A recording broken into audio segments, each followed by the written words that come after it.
Hello friends, welcome to my shed. How are you doing today?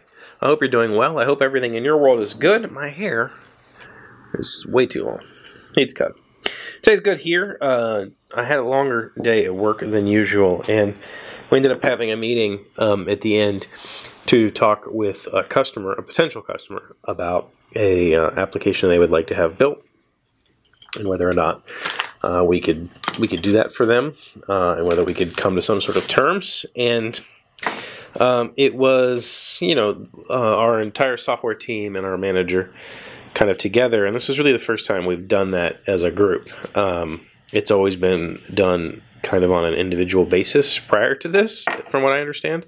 I mean, I haven't been there long enough to really fully know how all of the apps that we currently host and maintain came to be, but I can tell you from this meeting that it was a good meeting for all of us to come to understanding, right?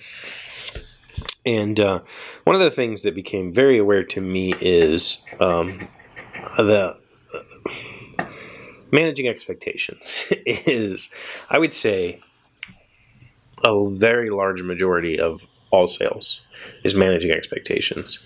If you overinflate your product and promise the customer everything they could possibly want, and then you never deliver that, then that is a complete disaster, right? But at the same time, if you inflate or you undersell your product, then you're only hurting yourself, because you're not going to pick up the clients. You're not going to pick up steam. So there has to be some sort of balance point. And in this particular instance, the application that the customer wants, the customer kept saying, it's really simple, it's really easy, we just want this. And, the customer's view of simple is not the same as a programmer's view of simple. What they're asking for is a very complex program. Not something that you just click and go and it's done, but something that is a very robust, piece of software that manages a large data set in a simplistic way. And part of me was, leaving the meeting, I'm like, I really want to do this, because my design philosophy, if you go look at my website, pepahana.com, I'll put a link in the description, and maybe if you even read the blog and stuff, that website, the intention of it is to be able to generate an easy report, quickly and easily, without anything in your way. And that has always been my I said it again. That's always been my design philosophy, is to make whatever it is I'm doing, make it as painless as possible for the customer. If I have to sit you down and have a training session with you to use my note-taking app, then I have failed as a designer. If I have to sit down and coach you through registering for a class on my professional learning software, I failed you. Like, it should be intuitive. And so I pride myself on making things as intuitive as possible. So when I hear the customer say, it's really simple, we just want this, what I hear is, that's not simple at all. You're asking me to collate 8 or 9 different data sets into one easy to navigate form or report or area of a website. And that's not simple. It's not complex. It's just a lot of work to get there. It's basic, what we call CRUD.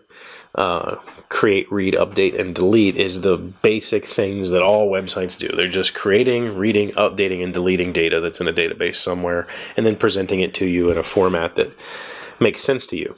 And it's a basic CRUD website that just takes data in and spits data back out and makes pie charts or whatever. But that's the thing. They want, say, each individual record to have 8 or 9 layers, and that's when it becomes complex.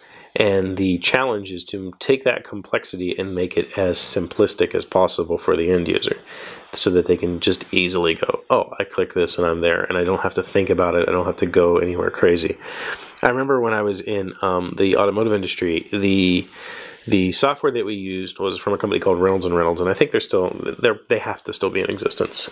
And that software was ridiculously priced. It was something like $10,000 a month or something like that for our dealership to have that software.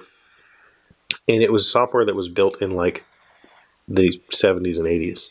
Like, it was still running on IBM mainframe hardware that had been ported to modern PCs, and it still had dummy terminals, old green screen terminals and stuff. But the whole point I'm getting at is that system was as simplistic as it could be in a non-point and click world. But point and click had already come 20 years ago, and they never did implement it into the system. So on one hand, it was intuitive for people who had always been using the system. Every screen had a number, and you could just type that number in and go to that screen. And that sort of ease of control is something that I aspire to, but I don't want you to have to learn a list of numbers. So how can I do that with mouse clicks? How can I make it so that from any point in my application, you can reach any other point in my application with just 3 clicks? That's my goal. And so the whole point of this is, managing their expectations in this particular scenario was they have an idea of what we would charge for an application, because we have built an application for their sister company. But I can tell you that what they want is not going to be priced the way they would like it. But I also can tell you that looking at the other options that they have, those options are outrageously priced.